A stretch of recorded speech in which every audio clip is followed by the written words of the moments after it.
नमस्कार, आप देख रहे हैं यूके न्यूज इंडिया और मैं हूं आपके साथ आरती सिंह आजाद।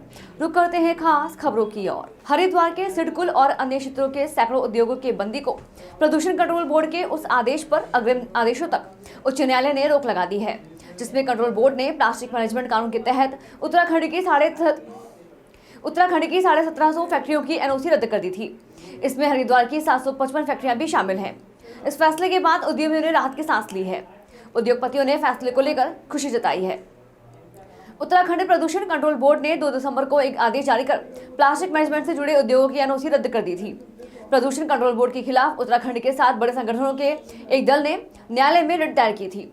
संगठनों ने सिडकुल मैन्युफैक्चरर एसोसिएशन के अध्यक्ष हरेंद्र गर्ग को केस की पैरवी के लिए अधिगत किया था। हरेंद्र गर्ग और महासचिव राज अरोड़ा ने बताया कि उच्च न्यायालय में वाद दायर किया गया था, जिसमें उच्च न्यायालय ने प्रदूषण कंट्रोल बोर्ड के उस आदेश पर अग्रिम आदेश तक रोक लगा दी है, जिसमें उत्तराखंड के हजारों प्लास्टिक मैनेजमेंट एक्ट से जुड़े उद्योग थे। आदेश निरस्त होने से उद्योग जगत में खुशी की लहर है। कोर्ट के आदेश जारी होते ही यह स्थिति हो गई है। उन्होंने कहा कि उत्तराखंड के बड़े और मझले उद्योग प्रदूषण कंट्रोल बोर्ड के आदेश से प्रभावित थे, क्योंकि मामला एपीआर से जुड़ा है। उद्योगों द्वारा कार्यशाला कर आगामी रणनीति तैयार की जाएगी। उन्होंने कहा कि कोर्ट से हमारी यह मांग है कि जब तक प्लास्टिक मैनेजमेंट से जुड़े उद्योग अपना रजिस्ट्रेशन ना करा लें, तब तक उनके उद्योगों को यथास्थिति से चलने दिया जाए। एक किन्हीं सज्जन ने माननीय उच्च न्यायालय में एक पीआईएल दायर की थी काफ़ी पहले। एक्चुअली वो जो याचिका दायर की गई थी वो ख़ास तौर पे प्लास्टिक वेस्ट मैनेजमेंट को लेके थी, और उसके अनुपालना में जुलाई में माननीय उच्च न्यायालय ने पॉल्यूशन कंट्रोल बोर्ड को कुछ आदेशित किया था, और उस पर ईपीआर एक्ट भी ऐड हुआ। ईपीआर एक्ट को अनुपालन कराने की वजह से हमारी इंडस्ट्री को बार बार में कहा भी गया, और हम लोगों ने उसकी तैयारी भी की ईपीआर एक्ट में अपना रजिस्ट्रेशन कराने की।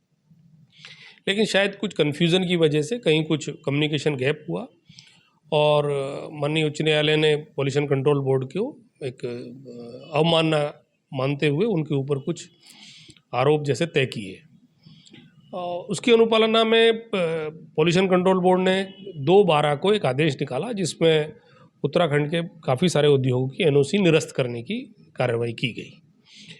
इस एनओसी निरस्त करने की कार्रवाई के उपरांत हम लोगों ने हमारा संयुक्त दल बना, संयुक्त रूप से सारी एसोसिएशन मिलके, और जिसमें SIDCUL association Uttarakhand, industry association Uttarakhand, food association, drug association, pharma association, Bhagwanpur, Roorkee association, हम सब ने मिलके माननीय उच्च न्यायालय में उस आदेश को क्वैश कराने के लिए एक याचिका दायर की थी, और हमें हमारा पक्ष रखे जाने के लिए भी हम आवेदन किया, जिसकी अनुपालना में आज माननीय उच्च न्यायालय ने इस 2/12/2022 का जो पॉल्यूशन कंट्रोल बोर्ड का आदेश जिसमें एनओसी खारिज करने की बात की गई थी, इसको उन्होंने आज क्वैश करने दिया और उस पर स्टे हमें दे दिया है।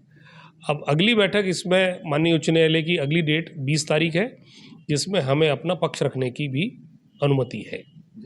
डेफिनेटली सर, सारे उद्योगों पे ये पूरे प्रदेश का मामला था, कोई व्यक्ति किसी उद्योग का नहीं है। देखिए, सबसे पहले उद्योग होता है, व्यक्ति है, उद्योग है, उसके बाद में राज्य है, और ख़ास तौर पे राज्य से भी ज़्यादा बड़ा देश है। इस पूरी व्यवस्था में हजारों उद्योग और लाखों श्रमिक जब प्रभावित हो रहे हों, उनके ऊपर एक काम की, रोजगार की व्यवस्था की तलवार लटकी हो, और ख़ास तौर पे उत्तराखंड की अर्थव्यवस्था, आप समझिए कि लगभग आधी अर्थव्यवस्था उद्योगों के ऊपर आधारित है, उद्योग के कामगारों के ऊपर आधारित है। ऐसी स्थिति में इस आदेश का आना तो एक संजीवनी है हम सब उद्योगों के लिए और उन सब कामगारों के लिए जो इस उद्योग क्षेत्र में काम कर रहे हैं। तो हाईकोर्ट के जो डेफिनेटली माननीय उच्च न्यायालय का मैं बहुत बहुत धन्यवाद करूंगा कि उन्होंने हमारी बात को सुना, समझा, और हमें कानून के अनुपालना की सुनिश्चित कराने के लिए जिम्मेदारी भी दी है। और मैं पॉल्यूशन बोर्ड का भी करूंगा कि उन्होंने भी अपनी बात को सही तरह से रखने की व्यवस्था की है। और मैं सभी उद्योगों का, चाहे वो किसी भी दल से जुड़े हो या किसी भी संगठन से जुड़े हों, उन्होंने भी इस पूरे प्रोजेक्ट में, चूँकि ये याचिका को संयुक्त उद्योगों की तरफ से मैं अधिकृत था, तो मैं सभी का धन्यवाद करूंगा कि उन्होंने मेरी पूरी हर तरीके से मदद की और उन्होंने संगठित होकर हम इस काम को लड़ पाए। पॉल्यूशन को लेकर जो अभी मामला निकल के आया था सामने, उसमें कंपनी को जो नोटिस जारी कर दिए गए थे, उसको लेकर पूरा मामला हुआ है और क्या रिलीफ मिला है, बता दें।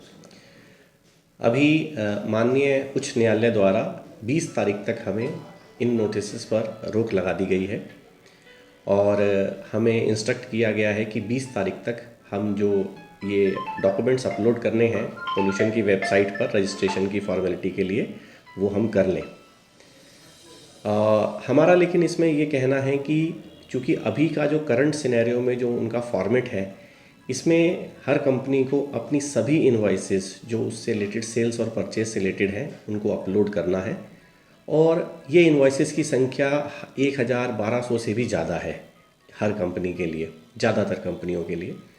तो चूँकि अभी काफ़ी लोग उस पर अप्लाई कर रहे हैं तो वेबसाइट की कैपेसिटी के हिसाब से वेबसाइट भी काफ़ी स्लो चल रही है और एक एक कंपनी को इतने सारे हज़ारों डॉक्यूमेंट्स अपलोड करने में 15 से 20 दिन का वक्त लग रहा है।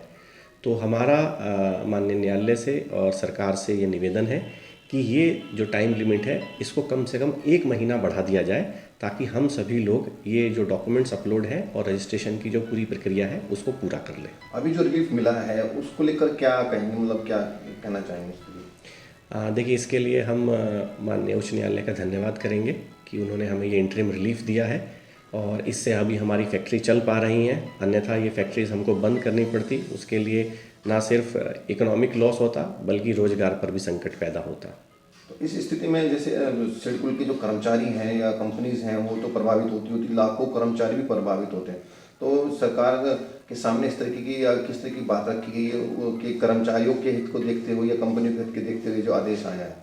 हाँ, देखिए, ये सभी का इसमें हित निहित है, चाहे वो राज्य सरकार के लिए, केंद्र सरकार के लिए रेवेन्यू लॉस की बात हो, चाहे वो राज्य सरकार की इमेज को प्रभावित करने की बात हो औद्योगिकरण के लिए। जब हम बाकी राज्यों के कंपैरेटिव कहते हैं कि हमारे यहाँ ईज़ ऑफ डूइंग बिजनेस और हमारे यहाँ बहुत अच्छा माहौल है इन्वेस्टमेंट का, नई इंडस्ट्रीज़ आने का, तो वो भी कहीं ना कहीं प्रभावित होती है।